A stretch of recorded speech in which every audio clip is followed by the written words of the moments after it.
કે આપણી સાથે રહેનારો માણસ આપણાથી ત્રાસી મરી જાય છે. આ સૂક્ષ્મ હિંસા છે. કારણિક હિંસા કહે. અનેક જીવોના જીવ જાય, અનેક પ્રાણીઓ, પશુઓ, મનુષ્યો મરે, એવું કઈ બહુ મોટું અનીતિ કે બહુ મોટું સંહારક કાર્ય થાય અને એમાં આપણે આપણો ફાળો આપીએ, એ કારણિક હિંસા છે. કોઈ બોમ્બ બનાવો તો કે લઈ જા ને, બનાવ, એ હિંસામાં આપણો ભાગ છે. આવી કોઈ પ્રવૃત્તિ આપણે ન કરીએ. અને આવી કોઈ પ્રવૃત્તિ કાયિક નહીં, માનસિક નહીં ને વાચિક નહીં. પ્રત્યક્ષ રીતે શરીરથી તો કોઈની હિંસા ન કરીએ, આપણે જાતે ન કરીએ, પણ વાચિક વાણી દ્વારા હિંસા કરીએ. વાણી દ્વારા હિંસા એટલે પોતે ન મારે, પણ અમુક માણસો બહુ હોશિયાર હોય, કોઈકને હોળીએ ભરાવે. આ તો ઠીક, તને ગાળ દીધી, મને ગાળ દીધી હોત તો હું 20 વર્ષ જેલમાં, બાકી ગોળી મારે વિના મૂકું નહીં. ગામ વચ્ચે ગાળ દઈ છે નો જાય, આમ બોલે. જેલમાં 20 વર્ષ રહું તો રહું, બાકી ગાળ છે નો દઈ જાય. બંદૂક ન હોય તો આ મારી પડી લઈ જાક. આવી વાણી દ્વારા કોઈકને હિંસા કરવા પ્રેરે, અથવા તો પોતે હિંસા કરતો હોય ને પોતાની સાથે કોઈ હિંસા ન કરતો હોય ત્યારે એને દુર્માન, એને દુર્બળ માને. જવા દે ને, તારામાં કઈ તેવડની જોખ, આ ભડાકે દીધું, એમ કરીને પશુ પંખીની હિંસાઓ કરે અને સાથે રહેલા ને ઉશ્કેરે. આ વાચિક. માનસિક હિંસા એટલે મનથી કોઈક મરે એવો વિચાર કરવો ને, એ પણ હિંસા છે. મારતો નથી, મારવા પ્રેરણા આપતો નથી, સહયોગ આપતો નથી, પણ મનમાં વિચાર કરે આ હારો બહુ નડે છે, આ જાય ને ઘો જાય. આવો કોઈના મરવાનો મનમાં વિચાર કરવો ને શાસ્ત્ર કહે છે એ પણ હિંસા છે.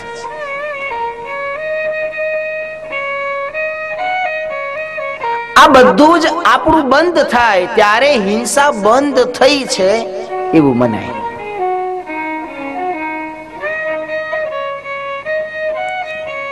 અને આ તો હજી હિંસા વિષય તો હજી આથી ઊંડો છે. જૈન ધર્મ આખો અહિંસાના પાયા ઉપર ઉભો છે. નાનામાં નાના જીવને, આ જૈનોના સાધુ જો મોઢે પેલી મુમતી બાંધે છે, અમારા શ્વાસમાં પણ હવામાં રહેલા જીવ મરે નહીં, એટલી તો અહિંસાની સૂક્ષ્મ ભાવના એમની પાસે રહેલી છે.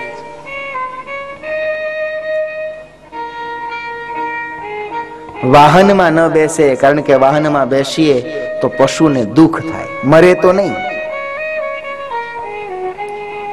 શાસ્ત્ર કહે છે કોઈના હૃદયને દુઃખ થાય એવું જે વર્તન કરવું ને એ પણ હિંસા છે. ત્રાસવાદી એટલે એકે છપ્પલ લઈને ગોળી મારે એ ત્રાસવાદી નહીં. આપણને ત્રાસ આપે ને એને ત્રાસવાદી જ કહેવાય. અમુક એવા ત્રાસવાદી હોય માથું પકવી દે, છેડો છોડે નહીં, મૂકે નહીં કોઈ રીતે, એ પણ એક જાતની હિંસા છે. મન કર્મ વચન વડે કરી બીજા કોઈ પણ જીવને દુઃખ થાય એવું કોઈ પણ વર્તન, એનું નામ હિંસા. અને એક જ્યારે આપણા જીવનમાંથી છૂટે ત્યારે અહિંસા તત્વ, અહિંસા ધર્મ આપણા જીવનમાં આવ્યો છે એમ માનવું. અને એવો અહિંસા ધર્મ આપણા જીવનમાં આવે ત્યારે આપણને જીવવાનો અધિકાર વેદ આપે છે. જે માણસ બીજાને દુખી કરે છે એ માણસને પોતાને સુખી થવાનો કોઈ અધિકાર નથી. બાઇબલનું બહુ સુંદર સૂત્ર છે, લીવ એન્ડ લેટ લીવ. ગુજરાતીમાં આપણે બધે લખીએ છીએ જીવો અને જીવવા દો. આપણે જીવવું છે, પણ આપણે કોઈને હખે જીવવા દઈએ છીએ ખરા? માનવીય વૃત્તિ એવી છે કે હું સુખી થાઉં, બીજાનું ભલે જે થવું એ થાય, બીજો ભલે દુખી થાય, હું સુખી થઉં. અરે સાઉથ, અરે આ દક્ષિણ એશિયા દેશોમાં જૈન ધર્મ છે. મનમાં પણ હિંસક વિચાર ના આવે. જૈન ધર્મની એક સુંદર કથા છે, આપ સૌ જ્ઞાની છો. અવળી ન સમજતા મનની હિંસા ઉપર કથા છે કે એક જૈન, એનો એક સાધક હતો. એને પોતાની પત્ની હતી, પ્રેમિકા હતી. પ્રેમિકા સાથે ખૂબ સારા સંબંધ હતા. દરરોજ રાત્રે પોતે પ્રેમિકા સાથે રહેતો. એક દિવસ રાત્રે જ્યારે પ્રેમિકાના ઘેર ગયો ત્યારે એનું ઘર બંધ હતું. એને એવું લાગ્યું કે કોઈ બીજો પુરુષ પોતાની પ્રેમિકા સાથે છે. પોતે વૃક્ષની પાછળ સંતાઈ રહ્યો. થોડી વાર થઈ, એના જ ઘરમાંથી એક બીજો પુરુષ બહાર નીકળ્યો. ત્યારે જૈન સાધક હતો એની સામે જઈને ઉભો રહ્યો. પેલો ગભરાઈ ગયો, એટલો બધો ડરી ગયો, હમણાં મારું શું દશા થશે. એ સમયે પેલાના ખભે હાથ મૂકી અને એટલું બોલ્યો કે ભાઈ, આવું દ્રશ્ય તું ક્યારેક જોવે ત્યારે જેવી શાંતિ મેં મારા હૃદયમાં રાખી છે એવી શાંતિ તું તારા હૃદયમાં રાખજે. આનું નામ શ્રેષ્ઠતમ માનસિક અહિંસા છે. ગમે તેવી અઘરામાં અઘરી પરિસ્થિતિ આવી જાય છતાં પણ અંતરમાંથી કોઈનું પણ અહિત થાય એવો વિચાર જ ના આવે, એ શ્રેષ્ઠતમ માનસિક અહિંસા છે. અને એ અવસ્થાએ જે પહોંચવું એ અહિંસાની શ્રેષ્ઠતમ સ્થિતિ છે. આપણે પ્રત્યક્ષ રીતે તો નથી મારતા,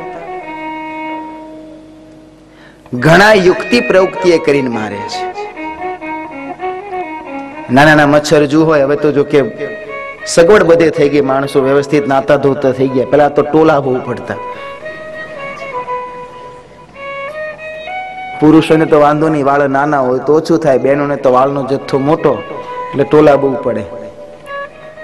પછી 3-4 લાઈન લગાડે, પેલીને માથામાં બીજી વેણે, બીજીના ત્રીજા, ત્રીજીના ચોથા. પછી ટોલો લઈ નખ ઉપર મૂકીને આમ દબાવે. પછી ટપાકલીનો અવાજ આવે તો રાજી થાય, કડાકો થયો. એમાં વળી શિક્ષા ભાતરી ભાષ્યની કથા સાંભળીએ કે જીવની હિંસા ન કરાય, તે બીજે દાડે વળી સુધરી જાય, પાણીનો વાટકો ભરીને બેસે. એને મરાય નહીં, પાણી નાખો, એને તરત આવડે ને તો બચી જાય. પાણીમાં નાખવા એ પણ હિંસા છે, પાણીમાં જવાથી મરવાનું જ છે. પ્રત્યક્ષ હિંસા નહીં, યુક્તિ પ્રયુક્તિ કરીને પણ ક્યારેય કોઈ જીવની અમારા આશ્રિત હિંસા ન જ કરે. દરેક શંકા થાય. ગીતામાં પણ ભગવાન કહે છે કે હણે એને હણવામાં પાપ નહીં. આત્મને દુહ્યતો દ્રોહો ન દોષાય ભવેન ઋણા. પોતાને જે મારવા આવતો હોય એને મારવામાં પાપ નહીં. શાસ્ત્ર તે મત છે ખા, કોઈ આપણને મારવા આવતો હોય ને સામે આત્મરક્ષા માટે કોઈને મારવો પડે એનું પાપ નહીં. પણ એ શેના માટે છે? તો કે યુદ્ધમાં ચડેલા ક્ષત્રિય માટે છે. અથવા તો નિર્દોષ પોતે બેઠો છે ને કોઈ સામે મનુષ્ય પોતાનો પ્રાણ લેવા આવે છે અને એવા સમય આત્મરક્ષા માટે કરવું પડે તો. પછી મચ્છર કરડે ને તો કે મચ્છર કરડે તેને તો મારવું જ જોઈએ ને, ઘણે એને પાપ નહીં, એને અમારે તો આપણને કરડે. ત્યાં સિદ્ધાંત નથી. શાસ્ત્ર કહે છે આતતાઈને મારવામાં દોષ નહીં. આતતાઈ એટલે કોણ? તો કે 8 પ્રકારના મનુષ્યોને આતતાઈ કહ્યા છે. આ 8 જણા હોય તો એને મારવામાં હિંસાનો દોષ લાગતો નથી. કોણ? તો કે એક તો શસ્ત્ર લઈને આપણને મારવા આવનારો, કોઈ હાથમાં હથિયાર ઉપાડીને આપણો પ્રાણ લેવા આવતું હોય અને એવા સમયે કદાચ એને મારવો પડે તેનો દોષ નહીં. બીજો ઝેર આપનારો, કોઈ કપટ કરી છળ કરી આપણને ઝેર આપતો હોય ને આપણને ખબર પડે કે આ માણસ કપટ કરીને મને ઝેર આપે છે અને એવાનો પ્રાણ નાશ કરવો પડે, એનો પણ શાસ્ત્રમાં દોષ નથી. ત્રીજો અગ્નિ મૂકનારો, અગ્નિ મૂકીને બધું સળગાવી દેનારો, કોઈ પાપ કર્મ કરનારો હોય એને નહીં. નિર્દોષ હોવા છતાં શ્રાપ દેવામાં કોઈ તત્પર થયો હોય, આપણો કઈ વાંકણ સામે કોઈ શ્રાપ આપવા તૈયાર થઈ ગયો હોય અને એવા સમયે એને મારવો પડે તો પણ એમાં દોષ નહીં. ન્યાલી વિદ્યાના તંત્ર મંત્ર દ્વારા મુઠચોટ કરનારો હોય, એને મારવો પડે તો એમાં દોષ નહીં. છઠ્ઠું આતતાઈનું લક્ષણ બતાવે છે રાજાને ચાડી ખાનારો. રાજા આગળ જઈને ખોટી ખોટી ચાડી ખાતો ને એને કદાચ ખોડાવી દેવો પડે તો વાંધો નહીં. સાતમો પોતાની સ્ત્રીને વેચનારો, આવું પાપ કર્મ કરનાર હોય એને મારવો પડે તો એનો પણ વાંધો નહીં. આઠમો કહે છે હર હંમેશ રાત દાડો છિદ્ર જોનારો. છિદ્ર જોનારો કહેતા લોકોના અવગુણ જ શોધનારો હોય, આવો જે હોય, આવી જે મનોવૃત્તિ વાળો હોય એને મારવો પડે તો એનો દોષ નહીં. અન્યથા અમારા આશ્રિત જનોએ ક્યારેય કોઈ જીવની હિંસા ન કરવી.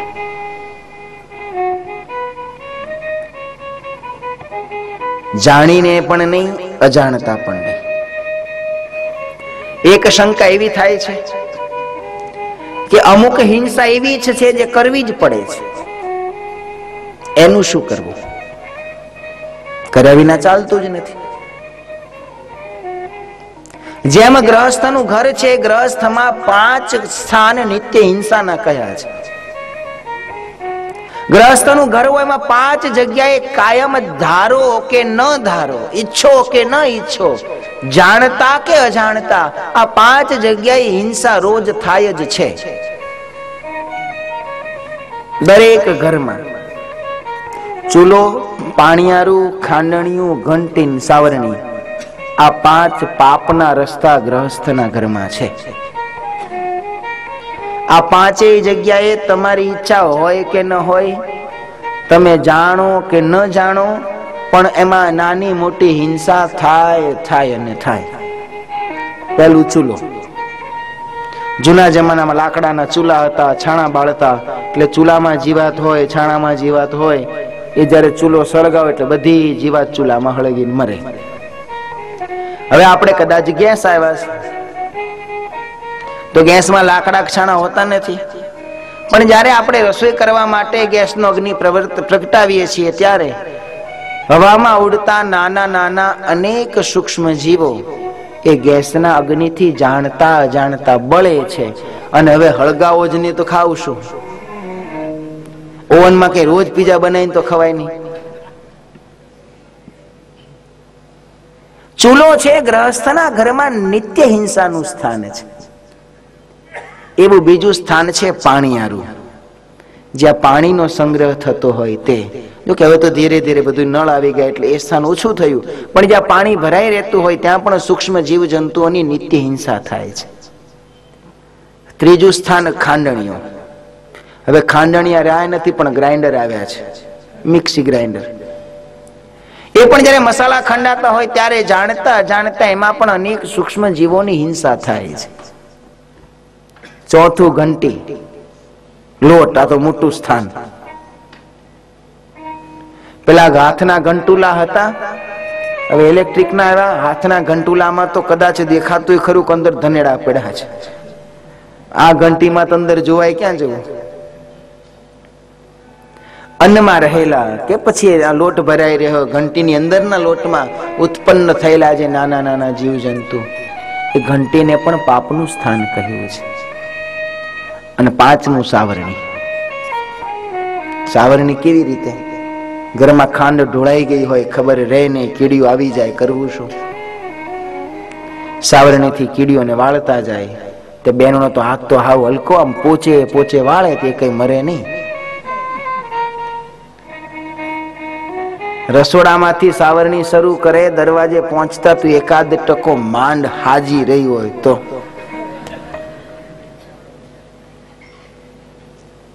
આ 5 સ્થાન ગ્રહસ્થના ઘરમાં નિત્ય હિંસાના છે. તો શું કરવું? એની માટે શાસ્ત્રોમાં 5 યજ્ઞ બતાવ્યા છે કે જે હિંસા અનિવાર્ય છે, જે કર્યા વિના જીવન નિર્વાહ ચાલતો જ નથી, એમાં કોઈ ઉપાય જ નથી, એની માટે ગ્રહસ્થે રોજ 5 યજ્ઞ કરવા. કયા 5 યજ્ઞ?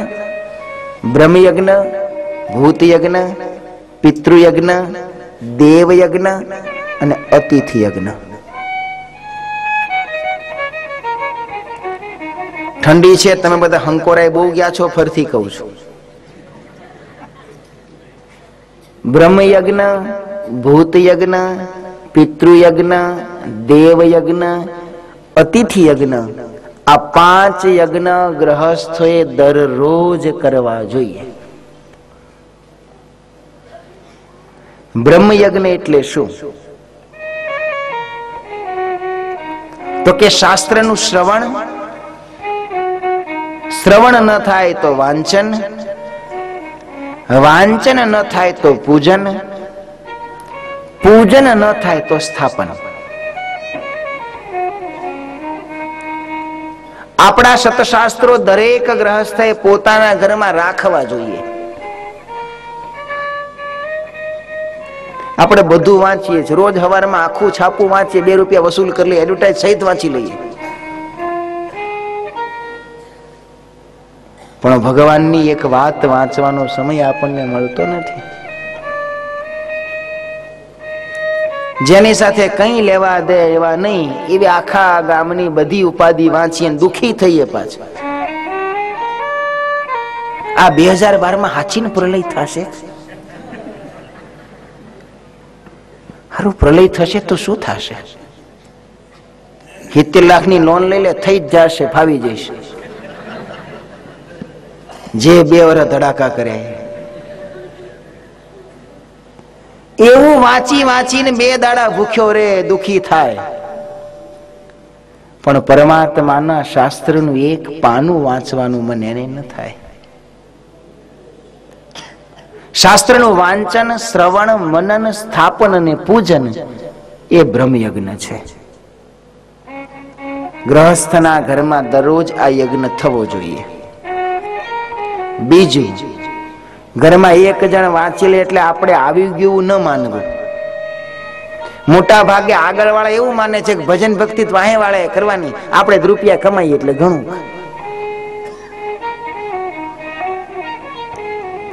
દરરોજ 1 લીટી તો 1 લીટી પણ સતશાસ્ત્રની વાંચવાની ટેવ પાડજો. થોડું થોડું, 1 ફકરો, 1 પાનું, જે શાસ્ત્ર આપણને સારું લાગતું હોય, ભગવદ ગીતા હોય, મહાભારત હોય, રામાયણ, સત્સંગી જીવન, શિક્ષાપત્રી, આ જેટલા શાસ્ત્રો છે ને ઘરમાં રાખજો. એવું નક્કી કરજો કે વધારે સમય નહીં, 3-3 કલાક નહીં, પણ રોજ 5 મિનિટ 10 મિનિટ આમાંથી કંઈક મારે વાંચવું છે. આ શાસ્ત્રનું વાંચન અને પૂજન એ બ્રહ્મયજ્ઞ છે. બીજો યજ્ઞ ભૂત યજ્ઞ. ભૂત યજ્ઞ કહેતા કીડિયારું પૂરવું, પક્ષીઓને દાણા નાખવા, કૂતરા બરાડાને રોટલો નાખવો, આને શાસ્ત્ર ભૂત યજ્ઞ કહે છે. આપણા ગઈડિયાઓમાં રિવાજ હતો, ચૂલો પ્રગટે એટલે સૌથી પહેલો રોટલો કૂતરાનો બને, ગાયનો બને, બલાડાનો બને, પછી આપણો બને. હવે તો પહેલો જ આપણે ખાધો, એના ભાગનો ખાઈ ગયા એટલે એના જેવા થઈ ગયા. કીડિયારા પૂરવા, કૂતરાને રોટલો નાખવો, કબૂતરને દાણા નાખવા, આ ભૂત યજ્ઞ છે. ત્રીજો યજ્ઞ છે પિતૃયજ્ઞ. પિતૃયજ્ઞ કહેતા માતા પિતાની સેવા કરવી. માતા પિતા ન હોય તો એમનું યથોચિત શ્રાદ્ધ કર્મ કરવું, આ પિતૃયજ્ઞ છે. ચોથો યજ્ઞ છે દેવ યજ્ઞ. ભગવાનના દર્શન, ભગવાનની ભક્તિ, ભગવાનની સેવા, પરમાત્માના ચરણમાં કંઈક અર્પણ કરવું. નવધા ભક્તિમાંથી દરરોજ પરમાત્માના અર્થે કંઈક થોડું કરવું, એનું નામ દેવ યજ્ઞ છે. સારો પ્રસંગ હોય, આપણે હવન કરીને અગ્નિમાં હોમી શકીએ, એ જ દેવ યજ્ઞ છે એવું ના માનવું. રોજ ઘરમાં બેસીને 1 ભગવાનની માળા ફેરવીએ, એ પણ દેવ યજ્ઞ છે. રોજ મંદિરમાં આવી દર્શન કરીએ એ પણ દેવ યજ્ઞ છે. દરેક ગ્રહસ્થે રોજ થોડો થોડો દેવ યજ્ઞ કરવો. ગ્રહસ્થ માટે પાંચમું છે અતિથિ યજ્ઞ. આંગણે જે કોઈ અતિથિ આવે, આંગણે જે કોઈ મહેમાન આવે, એ મહેમાનનો આદર સત્કાર કરવો, એને પૂજવા, માનવા, એ અતિથિ યજ્ઞ છે. મહેમાનને દેવની જેમ માનવા. આ ભૂત યજ્ઞ, બ્રહ્મ યજ્ઞ, પિતૃ યજ્ઞ, દેવ યજ્ઞ, અતિથિ યજ્ઞ, આ 5 યજ્ઞ દરેક ગ્રહસ્થે નિત્ય પ્રત્યે કરવા જોઈએ. આ 5 યજ્ઞ વડે કરીને પોતાના જીવન નિર્વાહ માટે અજાણતા કે પરાણે કરવી પડેલી જે હિંસા, એમાંથી નિવૃત્ત થવાય છે.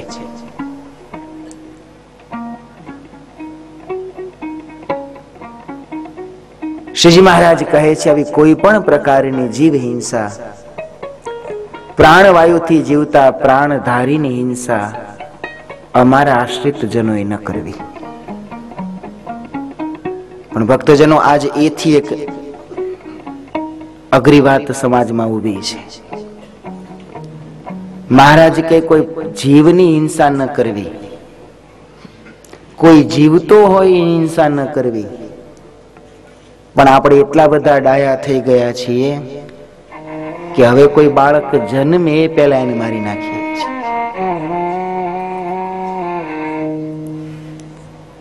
એ સમયમાં ક્રૂર રાજા હતા, ક્રૂર રાક્ષસો હતા, અસુરો હતા. શ્રીજી મહારાજ એમ કહે, કોઈ જીવતો હોય ને ન મારવા. પણ આપણે તો બધા એટલા ડાયા થઈ ગયા છીએ કે પેટમાં ના બાળકને જીવવા જ નથી દેતા.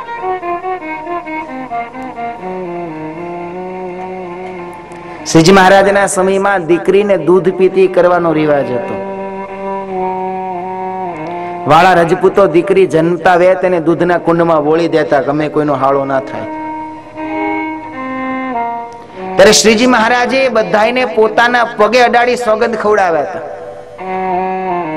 કે આજથી તમે સૌ નિયમ લો, તમે ક્યારેય અમારા કુળમાં કોઈ દીકરીને દૂધ પીતી નહીં કરીએ, કે કોઈ દીકરીની ક્યારેય હત્યા નહીં કરીએ. અને આવું કોઈ પાપ જો કોઈએ કર્યું તો એને અમારા સમ છે. અને કાળા તળોમાં મહારાજ જયારે ગયા, બધા રજપૂતોએ મહારાજના ચરણના સોગંદ ખાઈને નિયમ લીધેલા કે મહારાજ, અમારા કુળમાં શું, અમારી પરંપરામાં આ પાપ કદી નહીં થાય. એના બદલે હવે આજે સુધરેલા સમાજમાં, શિક્ષિત સમાજમાં, સારા ગણાતા ઘરમાં રોજ સવાર સાંજ દેવ દર્શન, મંદિર અને સત્સંગ કરતા હોય એવા ઘરોમાં ખબર નહીં માણસને દીકરાની શું લાલચ જાગી, કેમ જ્યાં ડોક્ટર કહે કે તમારી દીકરી છે, તો એ દીકરીને જન્મતા પહેલા જે માનું ઉદર એક નવજીવનનો બગીચો છે, એ જ બગીચામાં એ જ દીકરીને આપણે જ બધા ભેગા થઈ મારી નાખીએ છીએ.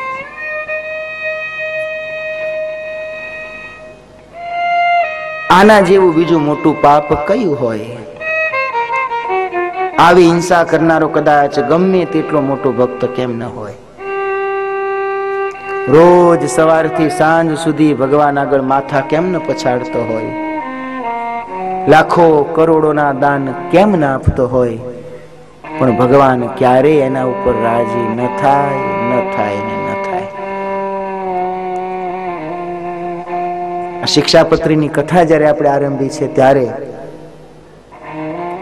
અહીં બેઠેલા સૌ મનમાં એક વસ્તુ નક્કી કરજો કે મારો ભગવાન જો મને ચાંચડ અને માકડ જેવા જીવને મારવાની પણ અનુમતિ ના આપતો હોય,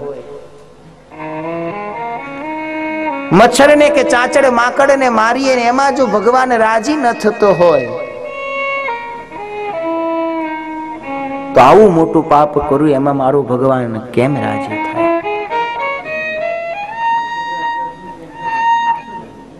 જે કરવાનું એ ન થાય ને બીજું લાખ થાય, શું કરીએ?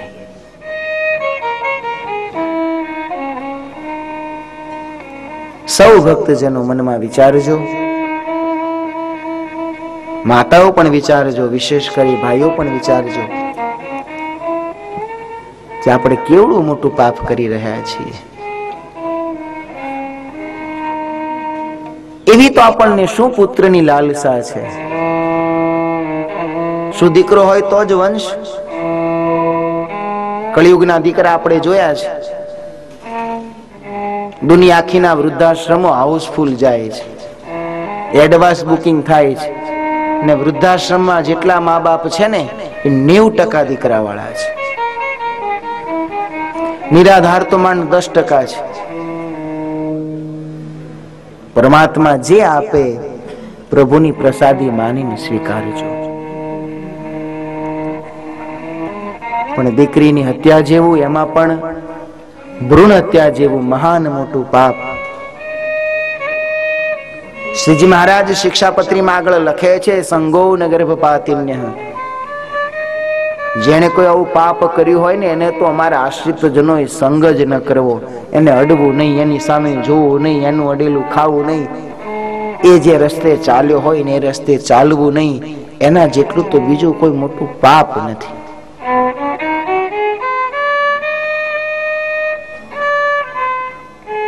અહિંસા પ્રકરણની આપણે જયારે વાત કરીએ છીએ ત્યારે આ મોટામાં મોટી હિંસા આપણા ગામમાંથી, આપણા સમાજમાંથી, આપણા દેશમાંથી દૂર થાય એવો પ્રયત્ન કરીએ. ને બીજી ચિંતા ન કરી. અંગ્રેજીમાં કહેવત છે, ચેરિટી બિગિન્સ એટ હોમ. ક્યારેક આખા ગામની ચર્ચા કરવામાં પોતાનું ઘર રહી જાય છે. આપણે કરીએ બસ. દુનિયા સુધરે કે ન સુધરે, હું સુધરું. દુનિયાને ભલે બગડવું હોય તો બગડે, મારે નથી બગડવું. મારે સારું રહેવું છે, મારે સાચું થવું છે, મારે ભગવાનની આજ્ઞા પાળવી છે, મારે ભગવાનની ભક્તિ કરવી છે, મારે ધર્મ પ્રમાણે રહેવું છે. આવો દ્રઢ નિર્ણય આપણે સૌ કરીશું ને બસ. બીજાની ચિંતા છોડો. બીજા સુધરે કે ન સુધરે એની ચિંતા છોડો. બીજા સાચા રસ્તે ચાલે કે ન ચાલે એની ચિંતા છોડો. હું સાચા રસ્તે ચાલું એની ચિંતા કરો. આપણે બીજા આખા ગામની ચિંતા કરવા રહીએ છીએ ને એમાં આપણું જ રહી જાય છે. મહારાજની જેટલી જેટલી આજ્ઞા શિક્ષાપત્રીમાં છે એ સર્વે આજ્ઞાઓ પ્રીતિપૂર્વક, સાવધાનીપૂર્વક મારે પાળવી છે બસ. બીજો કોઈ પાળે તો બહુ સારું, ન પાળે તો એને મુબારક. પણ હવે સ્વામી કોઈ નથી કરતું અમે શું કામ કરીએ? કે કોઈ નથી માનતું હું કેવી રીતે માનું? એ મનોવૃત્તિમાંથી છૂટીએ. આદરથી, પ્રેમથી આ ભગવાને જેટલી જેટલી આજ્ઞાઓ કરી છે એ મારા સુખ માટે છે, મારા હિત માટે છે, મારા શ્રેય માટે છે. એવો દ્રઢ મનમાં નિર્ધાર કરી અને પરમાત્માની આજ્ઞાઓનું જેટલું વિશેષ પાલન થાય એટલું વિશેષ પાલન કરવાનો પ્રયત્ન કરીએ. પૂર્ણ પુરુષોત્તમ ભગવાન શ્રી સ્વામિનારાયણે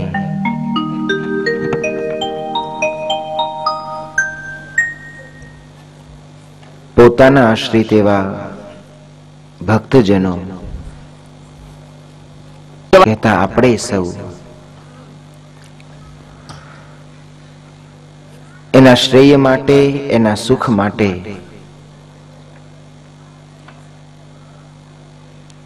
વડતાલમાં બેસી અને સુંદર અને અલૌકિક એવી આ શિક્ષાપત્રી સૌ પ્રત્યે લખી છે. શિક્ષાપત્રીની એક એક આજ્ઞાઓ એ આપણા સૌ માટે મહાસુખની ચાવીઓ છે. એક એક પગથિયું એ મને અને તમને પરમાત્મા સુધી તો લઈ જ જાય છે, પણ સુખપૂર્વક લઈ જાય છે. આ શિક્ષાપત્રીના 212 શ્લોક એ આલોક અને પરલોકમાં મહાસુખ પામવાના પગથિયા છે.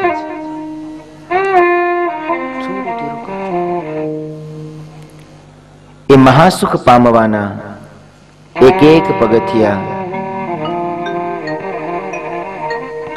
જેમ જેમ આપણે આગળ વધતા જઈએ તેમ તેમ પરમાત્માની વધુ નજીક પહોંચતા જઈએ.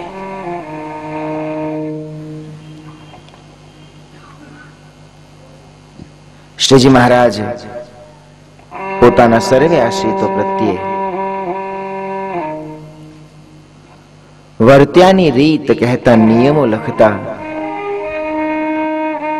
11મા શ્લોકમાં મહારાજે સૌથી પ્રથમ અહિંસા ધર્મ બતાવ્યો છે કે અમારો ભક્ત ક્યારેય મન કર્મ વચને કરી પ્રત્યક્ષ કે પરોક્ષ રીતે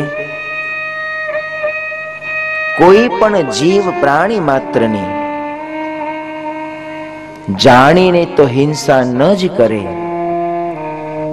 અજાણતા પણ હિંસા ન થાય એ માટે ચેતતો રહે, જાગતો રહે, વિચારતો રહે. 11મા શ્લોકમાં શ્રીજી મહારાજે સર્વ પ્રકારની હિંસાની બહુ ચોખ્ખા શબ્દોમાં ના પાડી, પણ છતાં 12મા શ્લોકમાં શ્રીજી મહારાજ ફરી એક ચોખવટ કરે છે. આમ તો મહારાજે ના જ પાડી કે કોઈ પણ પ્રકારની હિંસા અમારા આશ્રિત જનોએ ક્યારેય ન જ કરવી, પણ છતાં ભગવાન જીવની વૃત્તિને સારી પેઠે જાણે છે,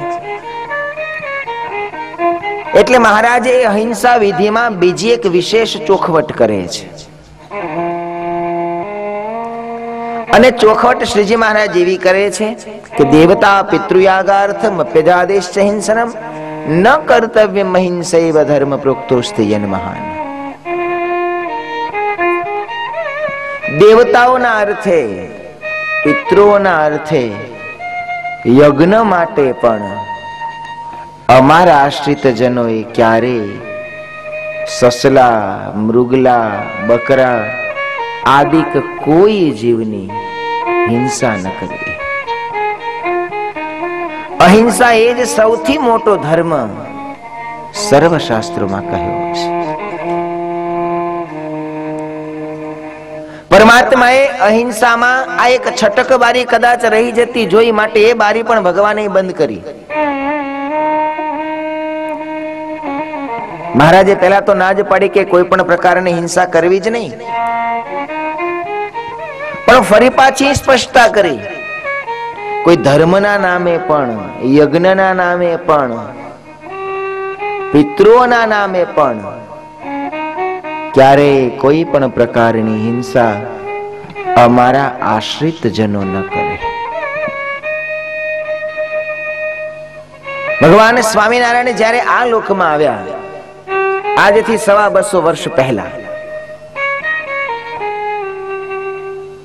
અને એમાંય જ્યારે મહારાજ ગુજરાતમાં આવ્યા, ભારત વર્ષમાં પ્રભુ પ્રગટ્યા, ત્યારે ભારતની સ્થિતિ તો ભયંકર હતી જ. પણ ભગવાન સ્વામિનારાયણે જ્યારે ઉદ્ધવ સંપ્રદાયની ધુરા સંભાળી, આ સ્વામિનારાયણ સંપ્રદાયનું જગતમાં પ્રવર્તન કરવાનો આરંભ કર્યો, એ સમયે આ ભારત વર્ષની ભૂમિ ઉપર હિંસામય યજ્ઞોની પણ કેટલીક પ્રવૃત્તિઓ ચાલુ હતી.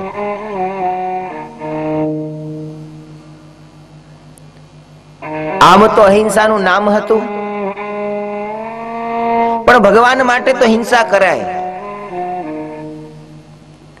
માતાજીને તો બલિ ચડાવાય, યજ્ઞમાં તો પશુ હોમાય, પિતૃઓને જો પશુઓનું તર્પણ કરીએ, શ્રાદ્ધ કરીએ, તો આપણા પિતૃઓ આપણા ઉપર બહુ રાજી થાય. આવી એક અવળી માન્યતા સમાજમાં પ્રચલિત હતી અને આવી માન્યતાઓને કહેવાતા કેટલાક વિદ્વાનોએ, કહેવાતા કેટલાક પંડિતોએ પોતાનો સ્વાર્થ સિદ્ધ કરવા, પોતાને ગમતું કરવા માટે વેદોના, ઇતિહાસોના, પુરાણોના જેટલા કેટલાક વાક્યો હતા એ વાક્યોના અર્થોને અવળા કરી અને યજ્ઞમાં હિંસા વેદોમાં બતાવેલી જ છે એમ કહી અને આ તો શાસ્ત્રની વિધિ છે, શાસ્ત્રનું પ્રમાણ છે એમ કહી છેડે ચોક નિર્દોષ અને મૂંગા પશુઓની હત્યાઓ થતી. અને આ દ્રશ્ય ભગવાન સ્વામિનારાયણે જે દિવસે જોયું, ધર્મના નામે, યજ્ઞના નામે, દેવીઓના નામે થતી આ નિર્દોષ પ્રાણીઓની હિંસા દયાળુ પ્રભુ જોઈ શક્યા નથી.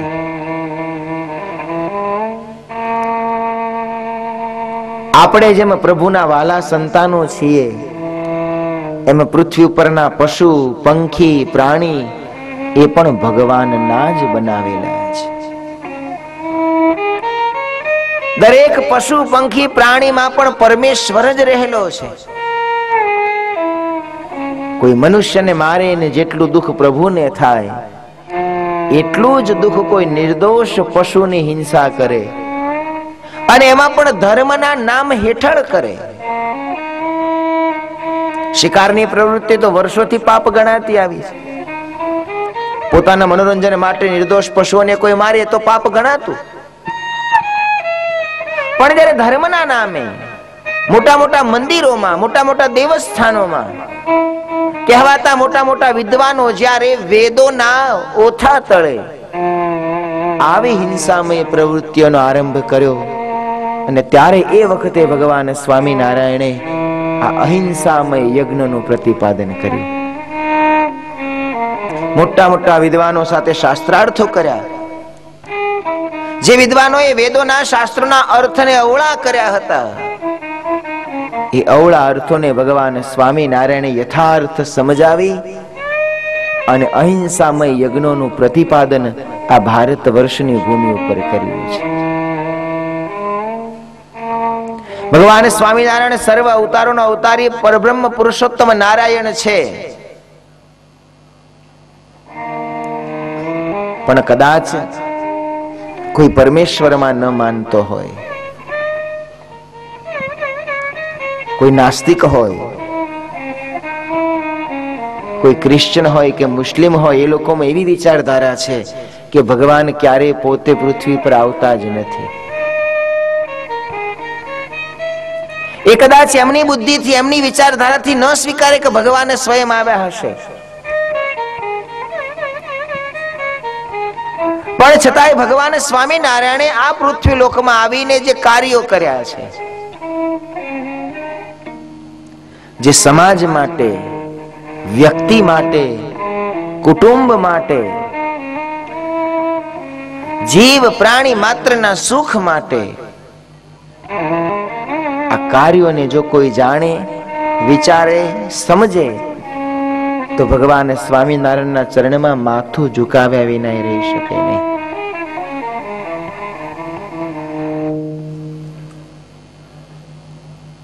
ઘરો ઘર અને ગામો ગામમાં વ્યાપેલી ધર્મના નામે થતી આજે હિંસા એને ભગવાન સ્વામિનારાયણે નિત્ય પ્રત્યે અંતિમ શ્વાસ સુધી વખોડી, રોકી, અટકાવી અને એના બદલે શુદ્ધ, સાત્વિક અને અહિંસામય યજ્ઞો સંસારને, ભારત વર્ષને ભગવાન સ્વામિનારાયણે શીખવ્યા.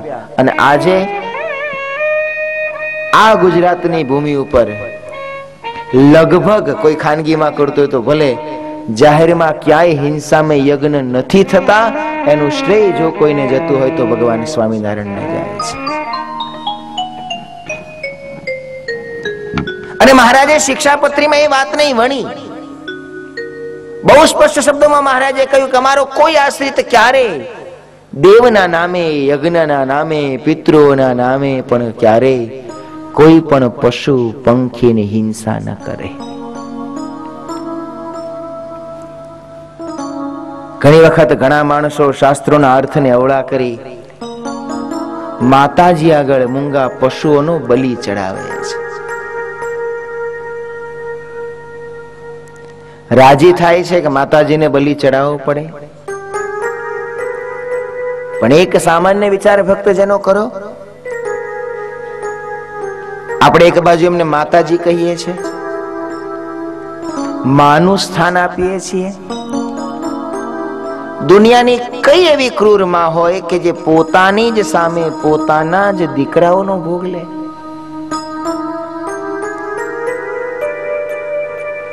પોતાના જ દીકરાનો ભોગ લેતી હોય તો એ માં ન હોય. આ સૃષ્ટિમાં ખાલી આપણે એકલા જ ભગવાનના સંતાન નથી, જીવ માત્ર પ્રભુનું સંતાન છે. આ ભારત વર્ષમાં ક્યારેય હિંસામય યજ્ઞોની પ્રવૃત્તિ હતી જ નહીં. પણ હા, એક સમયગાળો એવો આવ્યો જ્યારે ભારતમાં થોડો પાખંડ વ્યાપ્યો, કેટલોક અધર્મ વ્યાપ્યો, અને ત્યારે પોતાના મનની ઈચ્છાઓને પૂર્ણ કરવા, પોતાનું ધાર્યું કરવા, પોતાને એમાં રસ છે એટલા માટે હિંસા કરવા માટે એ કેટલાક કહેવાતા વિદ્વાનોએ આ હિંસામય યજ્ઞોની પ્રવૃત્તિઓને શરૂ કરી છે. જનસામાન્ય પ્રવૃત્તિ ન સ્વીકારે. હિંસા દુનિયામાં કોઈને ગમતી નથી, કોઈ કરતા કોઈને નહીં. પણ જનસામાન્ય અહિંસામય ન રહે, હિંસામાં જોડાય એટલા માટે હિંસા તત્વને એ કહેવાતા પાખંડી વિદ્વાનોએ ધર્મ સાથે જોડી દીધું. અને જનમાનસમાં એવી છાપ થઈ, આમ ક્યાંય હિંસા ન કરનારો માણસ પોતાના ઘરમાં, પોતાના ખેતરમાં, પોતાના વ્યવહારમાં એક મચ્છર પણ ન મારનારો માણસ દેવીના મંદિરમાં જઈ બોકડાના બલિ ચડાવવાનો આરંભ કર્યો. અને આ સ્થિતિ ભગવાન સ્વામિનારાયણે જ્યારે જોઈ ત્યારે મહારાજે આપણને સૌને સ્પષ્ટ આજ્ઞા કરી કે દેવોના અર્થે પણ અમારા આશ્રિત જનો ક્યારેય કોઈ પશુ પંખી પ્રાણીની હિંસા ન કરે. શ્રીજી મહારાજના સમયમાં સૌરાષ્ટ્ર પંથકનું ભાડેર ગામ, ભાડેરમાં રજપૂત દરબારોનો સત્સંગ હતો. શ્રીજી મહારાજ એકવાર ભાડેર પધારેલા.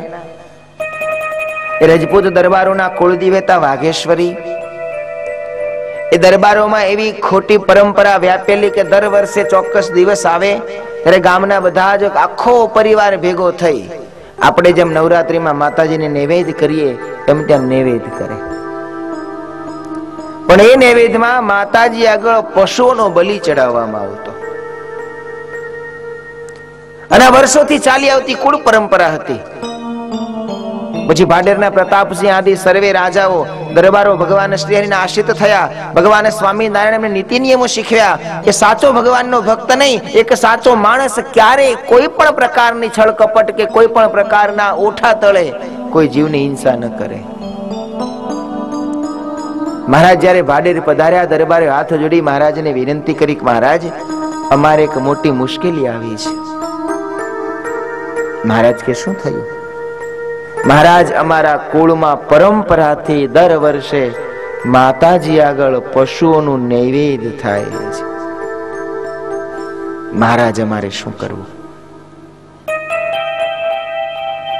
મહારાજ, અમને તો આપની આજ્ઞામાં વિશ્વાસ છે.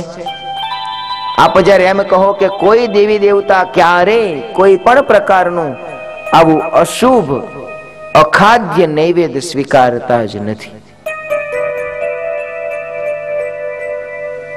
પણ પ્રભુ, અમે આપની વાત માનીએ, પણ અમારો બહુ મોટો પરિવાર છે, આખો સમાજ છે, સૌને કઈ આપની વાતમાં વિશ્વાસ નથી આવતો, શું કરવું? મહારાજે ભાડેરમાં વિશાળ સભા કરી અને એ સભામાં શ્રીજી મહારાજે સ્વમુખે શાસ્ત્રોના મતોને રજૂ કરી અને ક્યારેય કોઈ દેવી દેવતા આગળ હિંસા ન જ થાય, ન જ થાય ને ન જ થાય, આ વાતનું મહારાજે પ્રતિપાદન કર્યું છે. ભક્તજનો, આપણે તો હવે હિંસામય યજ્ઞ કરતા જ નથી, છતાં પણ આ વાત ઉપર ભાર મૂકવાનું એટલે મન થાય કે શ્રીજી મહારાજે એ સમયે આ સમાજની કેટલી ચિંતા કરી છે. યજ્ઞને અર્થે પણ નહીં, યજ્ઞમાં જેટલી હિંસાઓ થાય છે એ યજ્ઞમાં વેદનું એક વાક્ય બહુ વપરાય છે. વાયુ પુરાણમાં ઉપરીચર વસુની કથા છે. ઉપરીચર વસુ હતો, એને યજ્ઞ બહુ પ્રિય હતા, પણ યજ્ઞ હિંસામય કરતો. યજ્ઞમાં પશુઓની હિંસા કરતો. એને એટલા બધા હિંસામય યજ્ઞો કર્યા, એટલા બધા હિંસામય યજ્ઞો કર્યા કે આખી પૃથ્વી યજ્ઞ કુંડોથી ભરી દીધી. અને પછી ભગવાનને પ્રાર્થના કરી, પ્રભુ મને બીજી પૃથ્વી આપો, મારે હજી યજ્ઞ કરવા છે. પરમાત્મા મુંજાયા, નારદજીને કહ્યું કે તમે જાઓ અને આને કંઈક સમજાવો. નારદજી ઉપરીચર વસુ પાસે આવ્યા. એને કહ્યું કે તે ભગવાનને કઈ અરજી કરી હતી? પેલો કે આ મેં બીજી પૃથ્વી માંગી છે, આ પૃથ્વી તો યજ્ઞ કુંડોથી ભરાઈ ગઈ છે. અને એ વખતે નારદજીએ ઉપરીચર વસુને કહ્યું છે કે તું આ શું કરે છે? યજ્ઞ તો પરમાત્માને પ્રસન્ન કરવાનું ભક્તિ રૂપ સાધન છે, અને એ ભક્તિમાં તું આટલું ભયંકર જીવ હિંસા રૂપી પાપ કરે છે. અનુશાસન પર્વ મહાભારતમાં ભીષ્મ પિતામહ પણ કહે છે કે ગમે તેટલા પુણ્ય કર્મ કરતો હોય પણ એક હિંસા તત્વ એનામાં આવે, એનું કરેલું બધું પુણ્ય એક ઘડીમાં ક્ષય થઈ જાય, નાશ પામી જાય છે.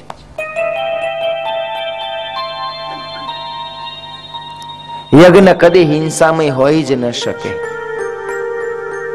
વેદમાં એક બહુ સુંદર ઋચા છે, અજેન યજેત. આ જેટલી જેટલી યજ્ઞમાં હિંસા થઈ ને એનું મૂળ આ 6 અક્ષરમાં છે. અજેન યજેત. અજ વડે કરીને તું યજ્ઞની પ્રવૃત્તિ કર.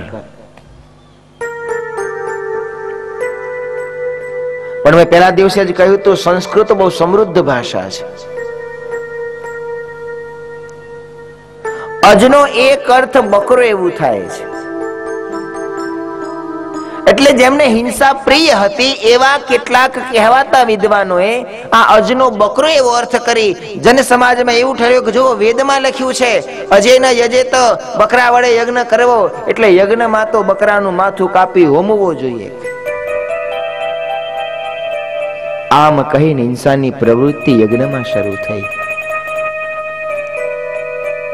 પણ અજેના યજેતનો શુદ્ધ અર્થ સદગુરુ શતાનંદ સ્વામી આ શિક્ષાપત્રી ભાષ્યમાં અનેક શાસ્ત્રોના પ્રમાણ આપી કહે છે, અજ એટલે શું?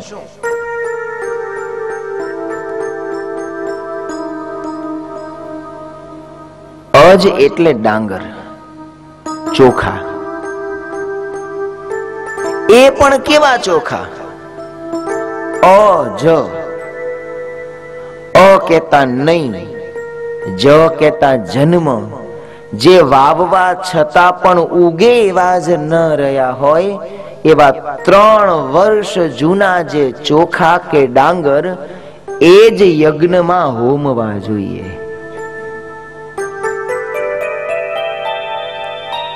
આપણા યજ્ઞો એટલા અહિંસામય છે કે જે જીવતું ધાન છે કે જે વાવવાથી ઉગી શકે એવું હોય એને પણ આપણા ઋષિ મુનિઓ યજ્ઞમાં હોમવાની ના પાડે છે.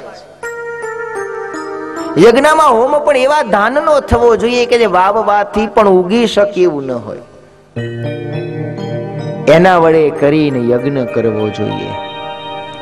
યજ્ઞમાં આપણે જે સમીધ કહેતા લાકડા હોમીએ છીએ ને, જૂના જમાનામાં ઋષિ મુનિ યજ્ઞ કરતા ને ત્યારે યજ્ઞમાં લાકડા પણ કાપી નહોતા વાપરતા.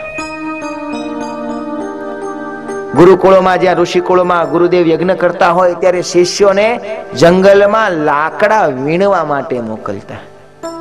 જે વૃક્ષમાંથી પોતાની મેળે સુકાઈ જાય અથવા તો કુદરત રીતે કોઈ પણ કારણથી જે ડાળ પોતાની મેળે ખરી પડી છે એવું જે લાકડું એ યજ્ઞમાં હોમાતું.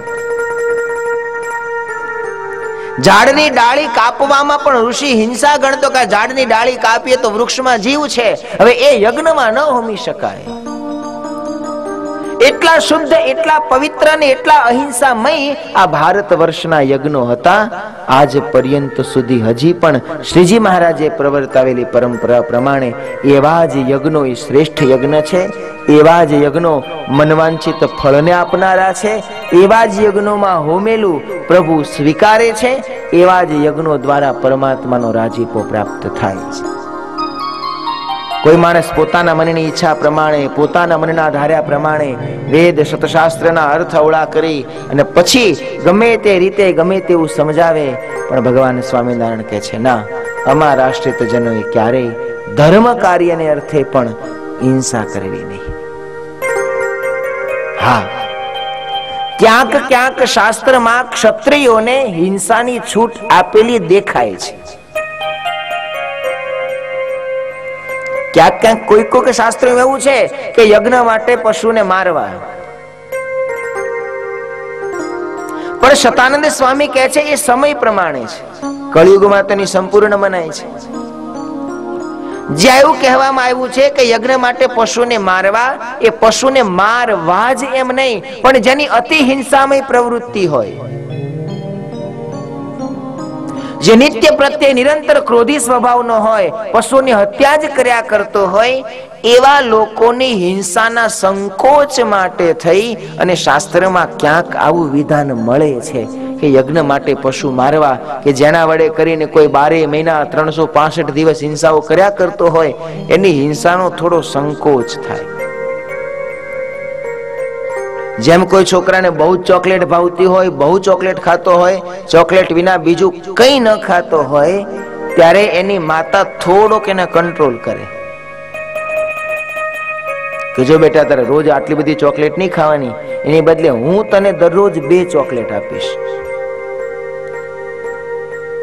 એથી સરળ ભાષામાં સમજાવું કે વ્યસની હોય ને વ્યસન થઈ ગયું હોય, એક દારૂ ન છૂટતો હોય તો થોડું ઓછું કરે. નથી છૂટતો, સંતો કે કામ કરો, રોજની કેટલી બીડી પીવો છો? એક આખી જોડી પી જવું છું. તો ક્યારેક સંતો કે કામ કરો, નિયમ લો, હવે રોજની 2 જ પીશ. તો એવો નિયમ ક્યારેક કોઈને આપે તો 2 બીડી પીવા જ્યારે કહેવામાં આવે, ત્યારે એનો અર્થ એવો નથી કે બધાએ રોજની 2 બીડી પીવી.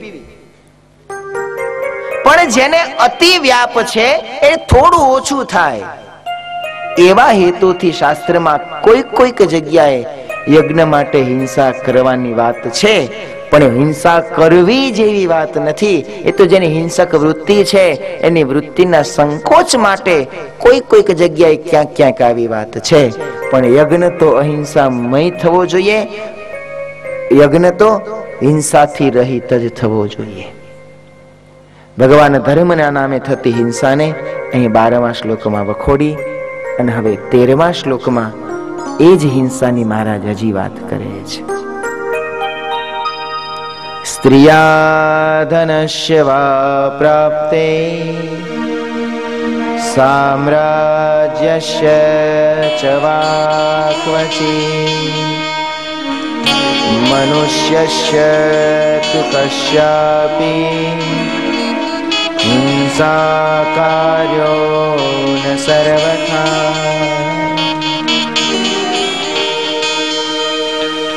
મહારાજે 2 શ્લોકમાં પશુઓની હિંસાને અટકાવી.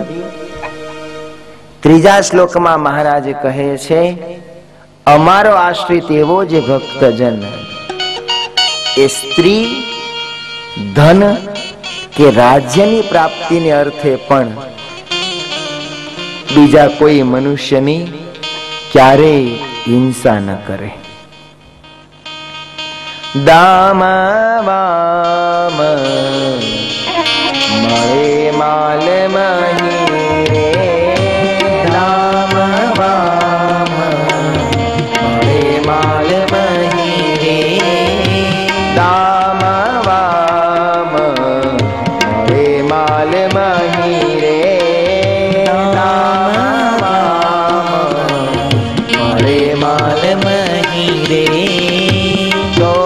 મનુષ્યને મારવો નહીં રે,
અહિંસા પ્રકરણમાં પેલા પશુઓની પંખીઓની હિંસાનો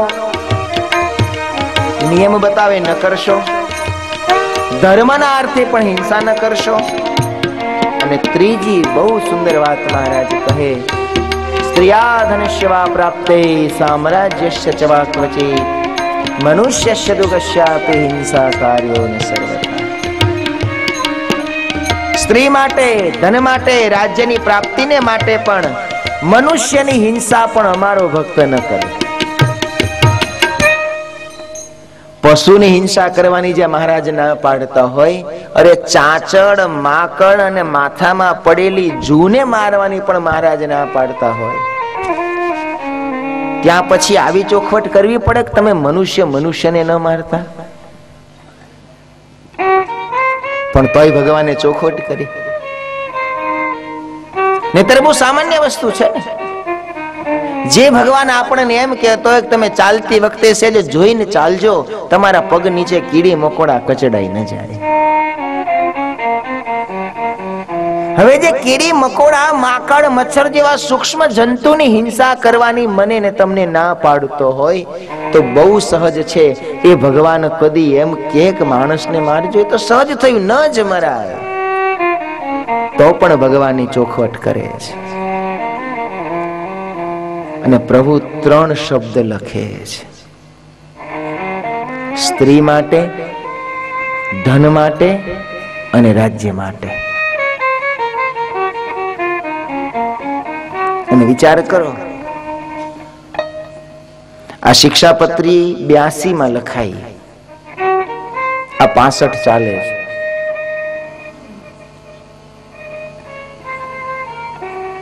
એકસો 183 વર્ષ પહેલા લખાયેલી આ શિક્ષાપત્રી છે.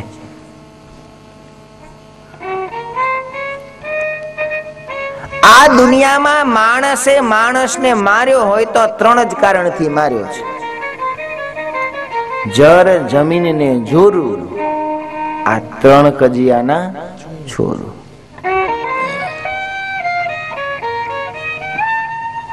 આ દુનિયામાં માણસે માર્યો હોય તો 3 જ કારણથી: કાં સ્ત્રી માટે, કાં તો ધન માટે, કાં તો પૃથ્વી કહેતા સામ્રાજ્ય માટે. અને માટે મહારાજ બહુ સ્પષ્ટ શબ્દોમાં કહે છે, અમારો આશ્રિત ક્યારેય કોઈ સ્ત્રીની પ્રાપ્તિ માટે, ધનની પ્રાપ્તિ માટે, રાજ્યની પ્રાપ્તિ માટે કોઈની હિંસા ન કરે. બહુ સમજ્યા જેવી મહારાજે આજ્ઞા કરી છે. આપણે આ સભામાં બેઠા છીએ ને, આપણા કોઈની તાકાત નથી આપણે કોઈનું ખૂન કરીએ. આપણને કોઈ કહે તો પણ આપણા રૂવાડા ઉભા થઈ જાય. એ પાપ આપણાથી ન થાય. પણ છતાંય આ 3 વસ્તુ એવી છે ને, નક્કી નહીં. અને માટે મહારાજે 3 નો ઉલ્લેખ કર્યો છે: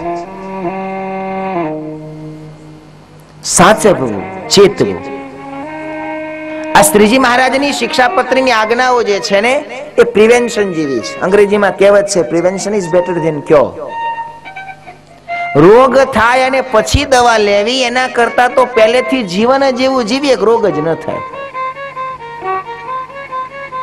આ શિક્ષાપત્રી છે ને, એ પ્રિવેન્શન છે. પેલા દુખી થવું ને પછી ભગવાનના શરણે જવું કે મહારાજ ફસાઈ ગયો, બચાવો. તો ભગવાન આપણને પહેલેથી જ પાણી પહેલા પાળ બાંધી છે. આ શિક્ષાપત્રી છે.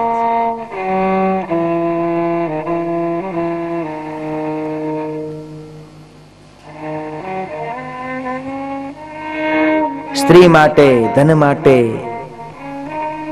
રાજ્ય માટે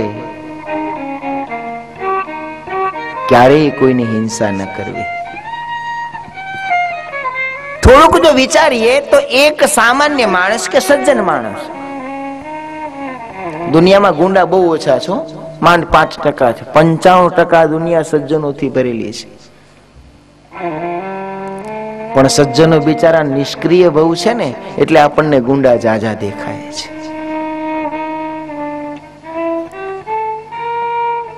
દુનિયા સજ્જનોથી ભરી છે, પણ સજ્જનો પાસે પોતાની સજ્જનતાનું બળ નથી રહ્યું ને, એટલે દુર્જનો આપણને દુનિયામાં બળવાન દેખાય છે.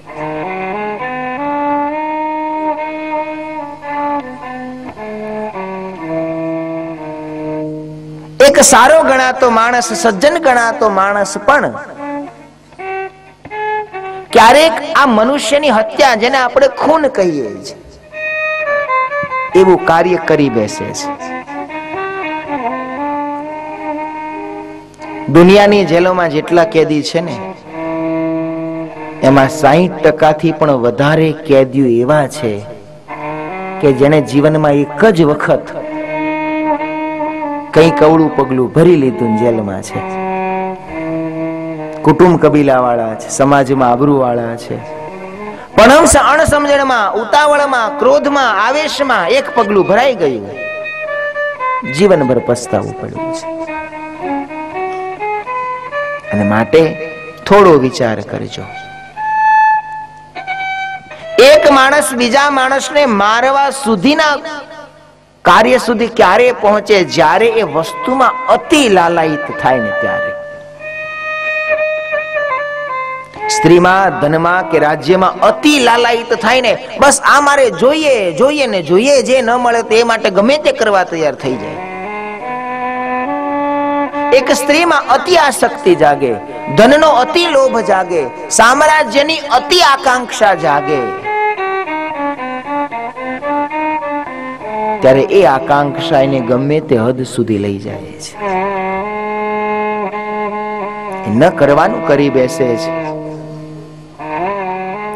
એ સમય એને પોતાના જીવ કરતા પણ પોતાની વાસના, પોતાનો લોભ અને પોતાની આકાંક્ષા વધુ થઈ જાય છે. અને આ કથા આપણા બધાની છે, કોઈ એકને નથી. અને માટે મહારાજ આપણને ચેતવે છે, કદી કોઈમાં એટલું બધું હેત જ ન કરશો કે આપણે એના માટે કોઈને મારી નાખવાનો વખત આવે. કદી ધનનો એટલો લોભ જ અંતરમાં ન જગાડશો કે ધન માટે કોઈને મારી નાખવાનો વખત આવે. સંપત્તિની એટલી લાલસા જ અંતરમાં ન જાગવા દેશો કે સંપત્તિ માટે થઈને આપણે કોઈનો પ્રાણ લેવાનો વખત આવે. થોડું જીવનમાં વિચારજો. માણસની લાલસા જ્યારે તીવ્ર બને છે ને, ત્યારે જ એ હિંસક બને છે. આપણી લાલચોને, આપણી લાલસાઓને, આપણી કામનાઓને વિવેક દ્વારા સંયમિત કરતા શીખજો. દુનિયાના મોટા મોટા યુદ્ધો શેની માટે થયા છે? બસ મારું રાજ્ય વધારે મોટું થાય એટલા માટે. સિકંદર જેવો સિકંદર આખી દુનિયાને જીતવા નીકળ્યો. આખી દુનિયા મારે જીતી લેવી છે, એવડું મોટું મારું સામ્રાજ્ય કરવું છે કે દુનિયામાં મારી વિના બીજા કોઈનું રાજ્ય જ ન હોય. અને એ સિકંદર આખી દુનિયા જીતવા માટે યુનાનથી નીકળ્યો. અનેક મોટા મોટા રાજાઓને, મહારાજાઓને એને જીત્યા. ભારત વર્ષની ભૂમિમાં આવ્યો, એને પોરસને હરાવ્યો ને એક નાગો બાવો સિકંદરને એક દિવસ જંગલમાં મળ્યો. અને સિકંદરને કહ્યું, સિકંદર, તું આ બધું કોની માટે કરે છે? આટલા માણસોની હિંસા કરીને આખી દુનિયાનું રાજ તને મળશે, પણ પછી શું કરીશ? ત્યારે સિકંદર કે પછી શું? પછી હે સુખેથી રાજ ભોગવીશ, શાંતિથી રહીશ. અને તે દિવસે ભારતના એક નગ્ન ફકીરે સિકંદરના માથામાં ટપલી મારી હતી, ગાંડા, તો એવી શાંતિથી તો હું અત્યારે રહું છું. એની માટે આખી દુનિયાનું લોહી લેવાની તારે શું જરૂર છે? અને એ સિકંદર ત્યાંથી પાછો વળ્યો. મરતી વખતે કબરમાં દટાયો. ઇતિહાસની પ્રસિદ્ધ વાત છે, હાથ બહાર રાખતો ગયો, આપણને દેખાડતો ગયો. હું અડધી દુનિયા જીત્યો તો તોય આ ખાલી હાથે જાઉં છું.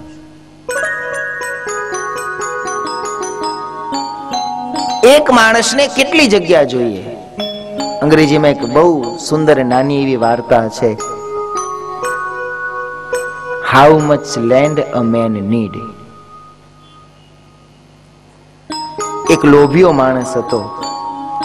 રાજાએ જાહેરાત કરી કે સૂર્યોદયથી સૂર્યાસ્ત સુધીમાં જેટલામાં ફરી લે એટલી જગ્યા એની. પેલો માણસ સૂર્યોદય થયો, ધજા ખોડી નીકળ્યો. જ્યાં જ્યાં ફરતો જાય ત્યાં ધજા ખોડતી નિશાન કરતો જાય. મનમાં નક્કી કર્યું કે બપોરે જે બપોર થાય ત્યાંથી મારે પાછું વળી જવું. ચાલતા ચાલતા બપોર થઈ. મનમાં થયું લાવને હજી થોડી વધારે જમીન ભેગી કરી લઉં, હજી થોડી વધારે લઈ લઉં, હજી થોડી વધારે લઈ લઉં. ચક્કર મોટું ને મોટું કરતો ગયો. પાછો વળવાનો સમય થયો. આખા દિવસનો થાકેલો પાછો વળે. પોતાની ધજા દેખાય, એક બાજુ સૂરજ આથમતો દેખાય. મનમાં થયું સૂરજ આથમતા પહેલા ત્યાં પહોંચું તો આ બધી જગ્યા મારી, 10 ફૂટ દૂર રહું તો મને કઈ નહીં મળે.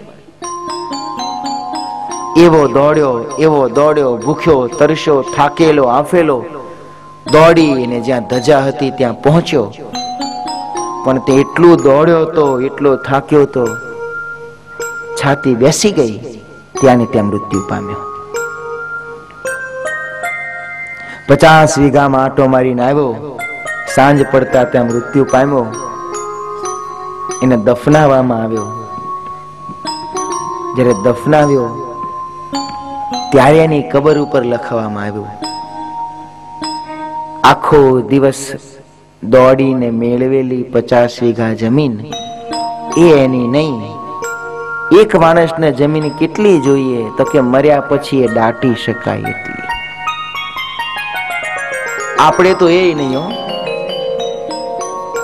આપણે તો એ નહીં. રાખ ભેગું રાખ. એમાં પાછળ જો કોઈ ઉતાવળી હોય તો કઈ જલ્દી કરો, જલ્દી કરો, ખાલી કરો.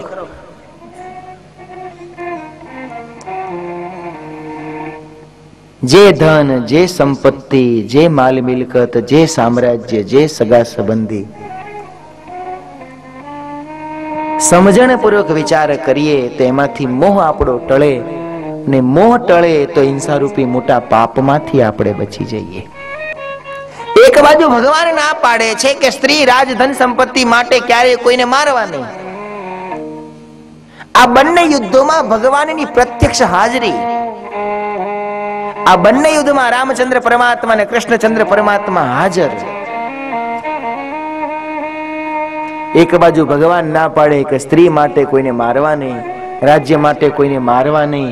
બીજી બાજુ ભગવાન જ સીતાજી માટે આટલું મોટું યુદ્ધ કરે, ભગવાન જ પાંડવોના પક્ષે રહી આટલો મોટો ભારત વર્ષનો સૌથી મોટો નરસંહાર કુરુક્ષેત્રના મેદાનમાં થયો.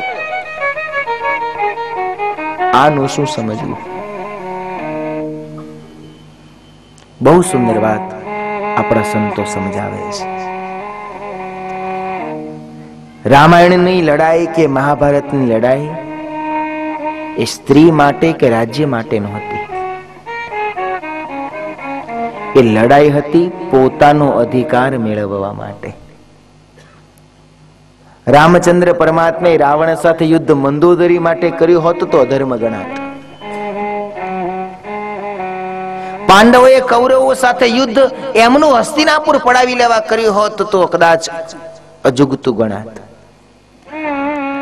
પણ આ બંને યુદ્ધો ભારત વર્ષના ઇતિહાસમાં ધર્મ યુદ્ધ નામે ઓળખાય છે. પરમાત્માએ રાવણ સાથે લડાઈ મંદોદરી માટે નહોતી કરી, પોતાની સીતાજી માટે કરી હતી. અને એ લડાઈ કરતા પહેલા એ લડાઈ ન થાય એ માટેના સંપૂર્ણ પ્રયત્નો થયા. અંગદને મોકલવામાં આવ્યો વિષ્ટિ માટે, તું જા રાવણને હજી છેલ્લી વાર વિનંતી કર, આપણે લડાઈ નથી કરવી, અમારા સીતાજી અમને પાછા આવો, સુખેથી પાછા ચાલ્યા જઈશું. કૌરવો સાથેના યુદ્ધ વખતે પણ સ્વયં કૃષ્ણ પરમાત્મા પોતે વિષ્ટિ લઈને ગયા, સંધિનો પ્રસ્તાવ લઈને ગયા. પાંડવોને 5 ગામ, પાંડવોને 1 ગામ આપો તો પણ આપણે યુદ્ધ નથી કર્યું. આ જે યુદ્ધ થયા એ સામ્રાજ્યના સીમાડા વધારવા માટે નહીં, કોઈ પારકાની સ્ત્રી પડાવી લેવા માટે નહીં, પણ પોતાના હક માટે કે પોતાના ધર્મ માટે થયા છે. પોતાના અધિકાર માટે, પોતાના ધર્મ માટે લડવું એ દરેક વ્યક્તિનો અધિકાર છે. પણ હા, એમાં સામેવાળાને મારી નાખવો એ અધિકાર શાસ્ત્ર આપતું નથી. એ સમયમાં જે હિંસાઓ થઈ એ યુદ્ધ હતા. યુદ્ધના ધર્મો જુદા હતા. સૈનિકો સામ સામે જ્યારે સરહદ ઉપર લડે છે ત્યારે સામ સામે એકબીજાને અનેકને મારે છે. શાસ્ત્ર કહે છે એનું કર્મ છે. એક સરહદ ઉપર ઉભેલો સૈનિક સામે 100 ને ગોળી મારીને મારી નાખે ને એને હત્યાનું પાપ નથી, કારણ કે એનું કર્મ છે.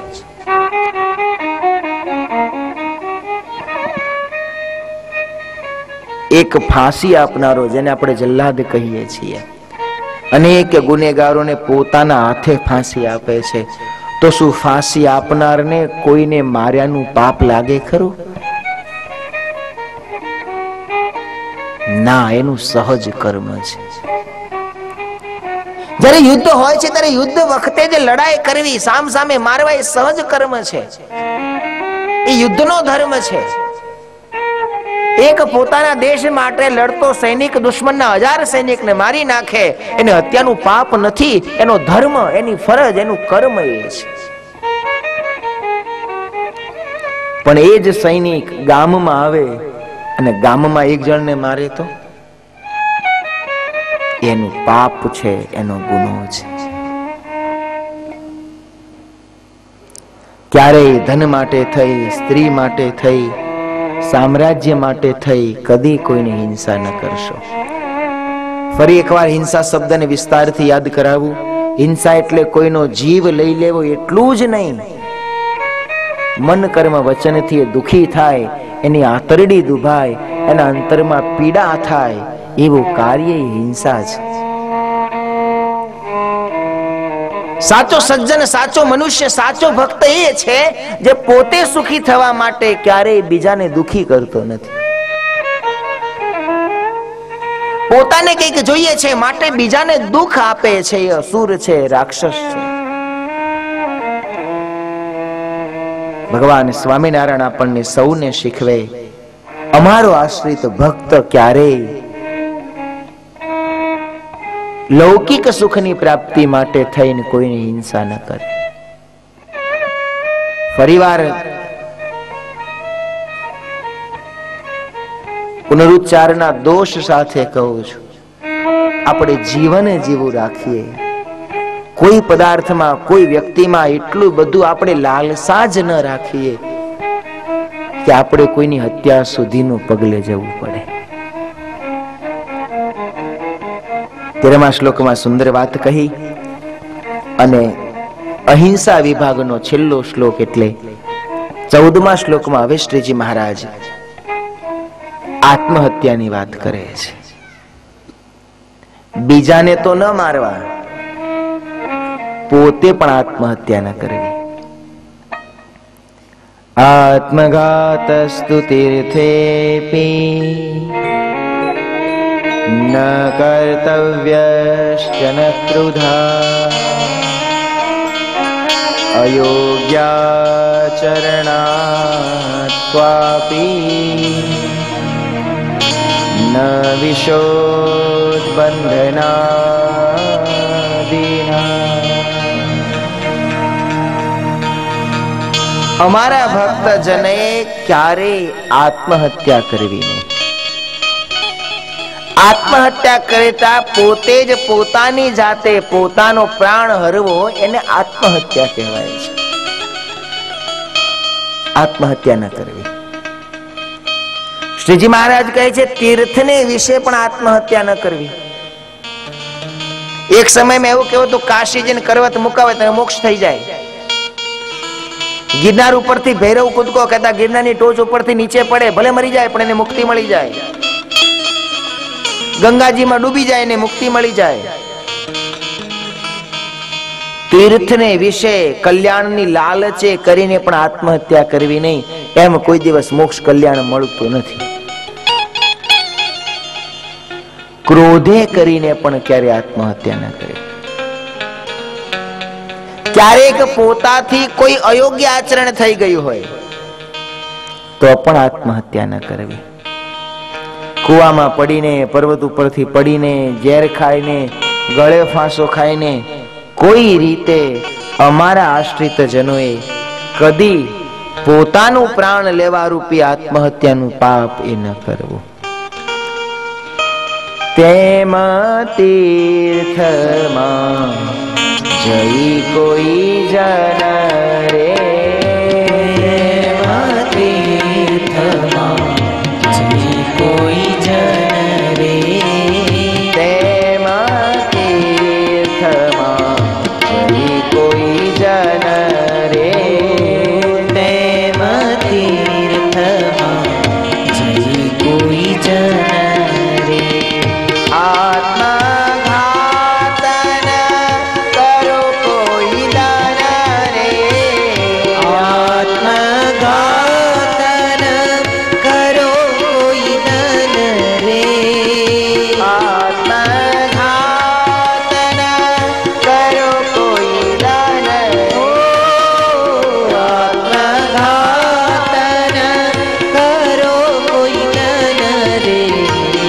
ક્રોધ કરીને ભજવું તન રે, ક્રોધ કરીને ભજવું તન રે, ક્રોધ કરીને ભજવું તન રે, ક્રોધ કરીને ભજવું તન રે. એહ માનો શિક્ષાના વચન રે, એહ માનો શિક્ષાના વચન રે, એહ માનો શિક્ષાના વચન રે, એહ માનો શિક્ષાના વચન રે.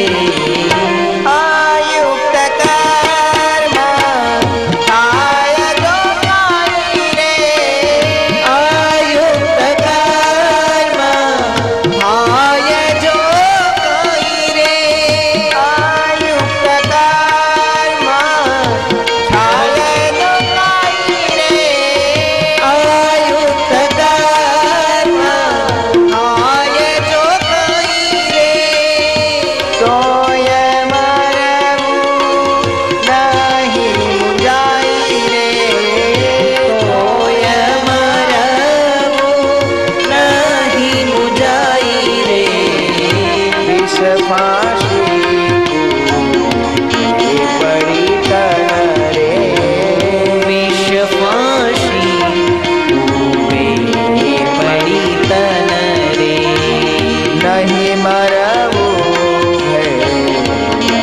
જમશે જન રે, નહીં મરવું જમશે જન રે, નહીં મારવું જમશે જન રે, નહીં મારવું જમશે જન રે. ભગવાન કે અમારો આશ્રિત ક્યારે કોઈ પણ પ્રકારે આત્મહત્યા ન કરે. જેટલું પાપ બીજાને મારવાનું છે એટલું જ પાપ પોતાને મારવાનું પણ છે. અને હવે તો ભારતમાં એક કાયદો છે, આત્મહત્યા કરતા પકડાવ તો સજા થાય, જીવતા રહો તો મરો તો કઈ વાંધો નહીં. આ કાયદો છે ભારતમાં. કોઈ માણસ એટેમ્પ્ટ ટુ સુસાઇડ, આત્મહત્યા કરવાનો પ્રયત્ન કરે ને તમે જીવતા રહી જાવ તો જેલમાં જવું પડે. શ્રીજી મહારાજ કહે છે અમારો આશ્રિત ભક્ત ક્યારેય આત્મહત્યા ન કરે. આત્મહત્યા માણસ કરવા પાછળના કેટલાક કારણો વિચારીએ. એક કારણ તો ભગવાને સ્વયં કહ્યું કે ક્યારેક અજ્ઞાની માણસ મોક્ષની ઈચ્છાએ કરીને આત્મહત્યા કરે છે.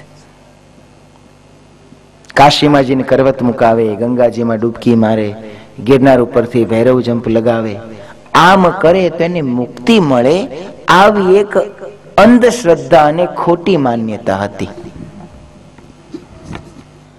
કદાચ સાચી હોય પણ તો એ સતયુગ કે દ્વાપરમાં હશે, આપણા માટે નથી. તો મોક્ષ મને મળશે એવી ભાવનાથી પણ કદી આત્મહત્યા ન કરવી. બીજું મહારાજ કહે છે ક્યારેય ક્રોધે કરીને આત્મહત્યા ન કરવી. ઘણીવાર માણસ એટલો બધો ક્રોધમાં આવી જાય, એટલી બધી પોતાની જાત ઉપર એને ધૃણા થઈ જાય. સજ્જન માણસ હોય, ડાયો માણસ હોય, સંસ્કારી હોય, સમાજમાં આબરૂદાર હોય, અને એનાથી ક્યારેક અજાણતા કોઈ ખોટું કામ થઈ જાય. માણસ છે, ક્યારેક ભૂલ થઈ જાય, ક્યારેક એનાથી અજાણતા કે ખોટું કામ થઈ જાય અને સમાજમાં એની પુષ્કળ બદનામી થાય. સજ્જન હોય, આબરૂદાર હોય અને આવી બદનામી થાય એટલે મનમાં બહુ મૂંઝારો થાય, અને આમ મનમાં મૂંઝાઈને પછી એને બીજો કોઈ રસ્તો ન મળે એટલે પછી આત્મહત્યાના માર્ગે વળે છે. ભગવાન સ્વામિનારાયણ એનો પણ સુંદર ઉપાય બતાવે છે. પોતાનાથી કઈ અયોગ્ય કર્મ થયું હોય તો એનાથી મૂંઝાઈને પણ આત્મહત્યા ન કરવી. આવું થઈ જાય તો શ્રીજી મહારાજે જીવનમાં ભગવાન સ્વામિનારાયણના જીવનની એક એક વાત એવી અલૌકિક છે કે મહારાજે જ્યાં રસ્તો બંધ કર્યો ને તે બીજો રસ્તો બતાવ્યો. એક એક વાત ભગવાન સ્વામિનારાયણે જીવન પર્યંત કાર્ય કર્યું છે. દરેક મુશ્કેલીનું મૂળ શોધ્યું, એને ત્યાં અટકાવીને પછી એનો રસ્તો પાછો બતાવ્યો. તો શું કરવું? આપણને પ્રશ્ન થાય કે એક વાર કદાચ પગ લપસો, જીવનમાં ભૂલ થઈ ગઈ, હવે આખું જગત થૂથું કરે છે, કોઈને મોઢું બતાવી રહ્યું નથી, મારે શું કરવું? મરવું જ ને. ભગવાન કે ના, તો પણ આત્મહત્યા ન કરશો. એવું જ્યારે જીવનમાં પાપ થઈ જાય, અયોગ્ય કાર્ય થઈ જાય, કોઈને મોઢું બતાવાય એવું ન રહે, ત્યારે જગ્યા છોડી દેજો, ગામ છોડી દેજો, દૂર એકાંતમાં ચાલે જજો. એવી જગ્યાએ જજો જ્યાં કોઈ આપણને ઓળખતું ન હોય. ત્યાં જઈ આપણા દ્વારા થયેલી ભૂલ કે પાપનું ભક્તિ દ્વારા, સત્સંગ દ્વારા પ્રાયશ્ચિત કરજો, પણ આત્મહત્યા કદી ન કરશો. ઘણીવાર માણસ મુશ્કેલીમાં મુકાય છે, દેવું બહુ વધી જાય છે. ચારે બાજુ મુશ્કેલીઓ એને ઘેરી વળે છે. હજી એક દુઃખ પૂરું ન થયું હોય ત્યાં તો બીજું આવી જાય, બીજું પૂરું ન થયું ત્યાં ત્રીજું આવી જાય. એને કોઈ સાથ આપનાર હોય ને, એકલો અટુલો બધી બાજુ જીવનના બધા જ ફિલ્ડમાં લડતો લડતો થાકીને પછી બીજું કઈ ન મળે એટલે આત્મહત્યા એને બહુ સીધી લાગે છે.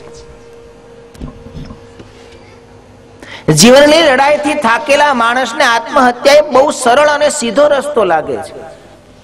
આપણે એવું માનીએ છીએ આ બધી માથાકૂટ કરતા લાવ ને ઝેર પી લો, આ બધી માથાકૂટ પૂરી.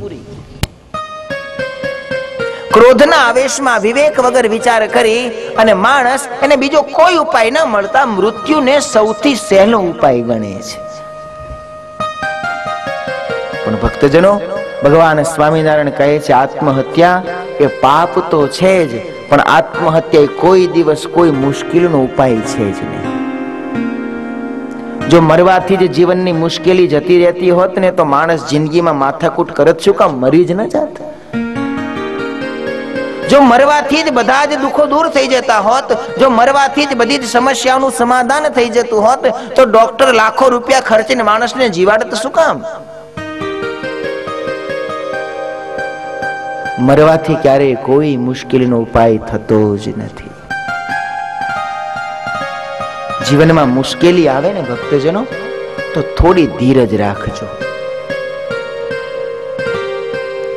આજે દુનિયામાં માણસ પાસે ધીરજ જ રહી નથી.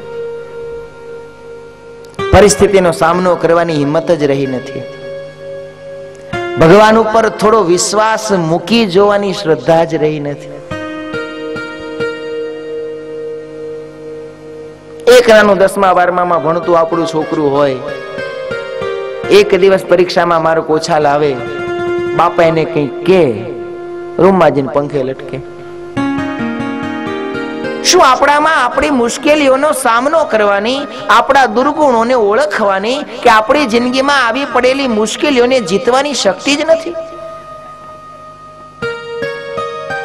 આત્મહત્યા એ તો કાયરતાનું કામ છે.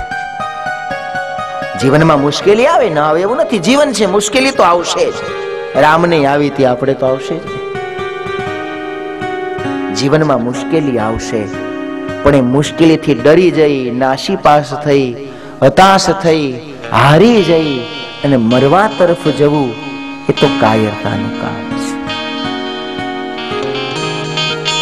પરમાત્મા આપણને શક્તિ આપી છે, એ શક્તિનો ઉપયોગ કરજો.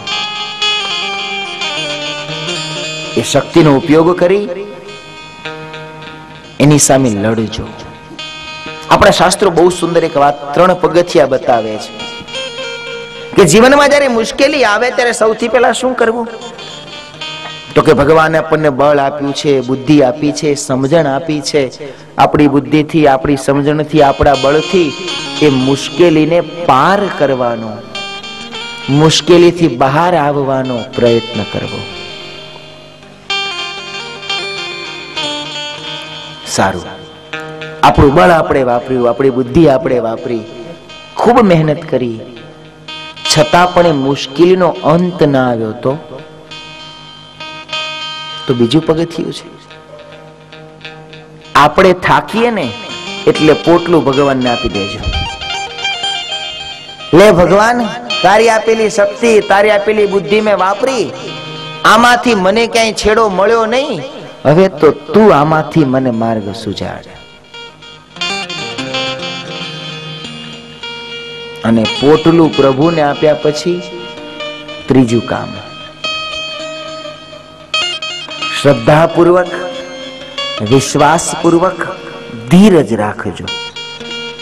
આ 2 કામ તો 2 પગથિયા આપણને ફાવે છે, આ ત્રીજું થોડું અઘરું છે. ભગવાનને સોંપ્યા પછી ધીરજ રાખજો. મારો નાથ, મારો પ્રભુ છે ને, એ મારા દુઃખમાંથી મને જરૂર મુક્ત કરશે.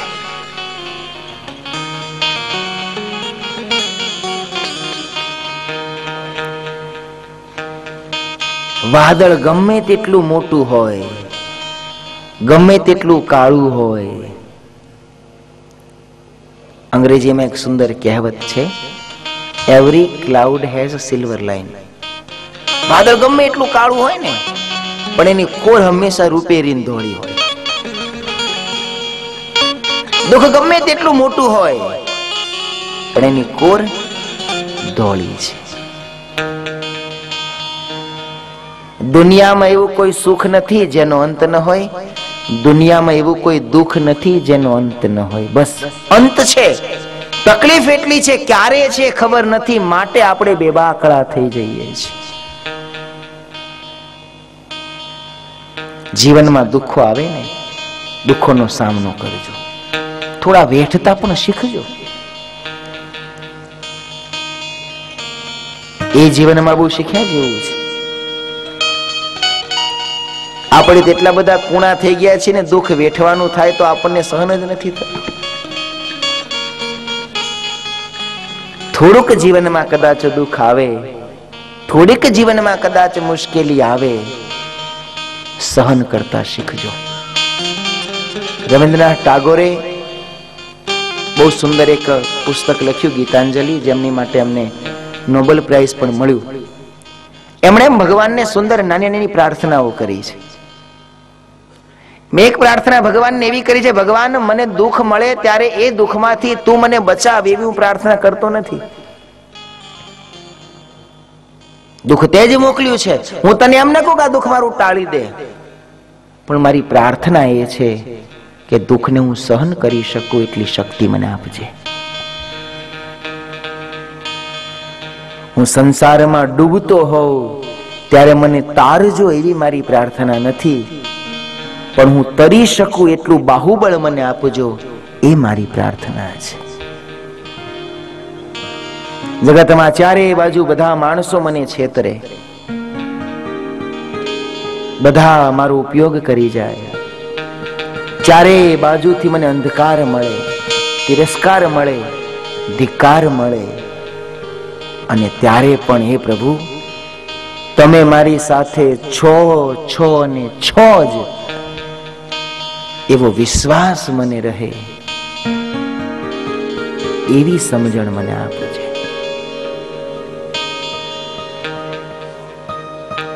જીવનમાં થોડા દુઃખો આવે ને, વેઠજો. ગુજારે જે શિરે તારે જગતનો નાથ તે સહેજે ગુજારે જે શિરે તારે જગતનો નાથ તે સહેજે ગુજારે જે શિરે તારે જગતનો નાથ તે સહેજે.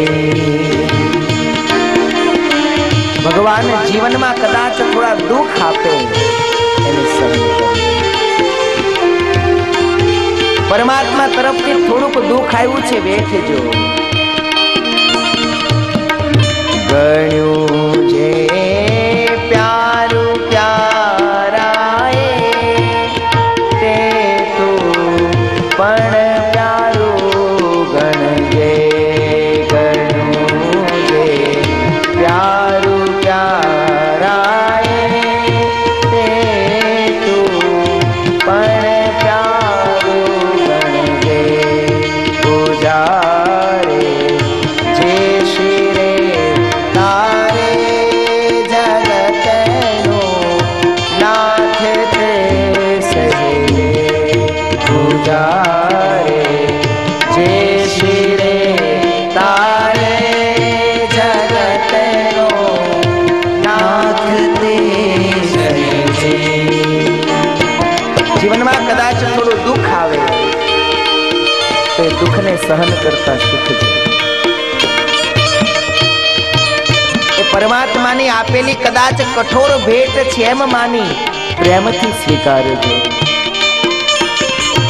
એ મારો ભગવાન છે, કદાચ થોડું દુઃખ આપે છે ને તો થોડું દુઃખ આપીને પણ મારું સારું કરતો હશે એમ સવળું વિચારજો. કચેરી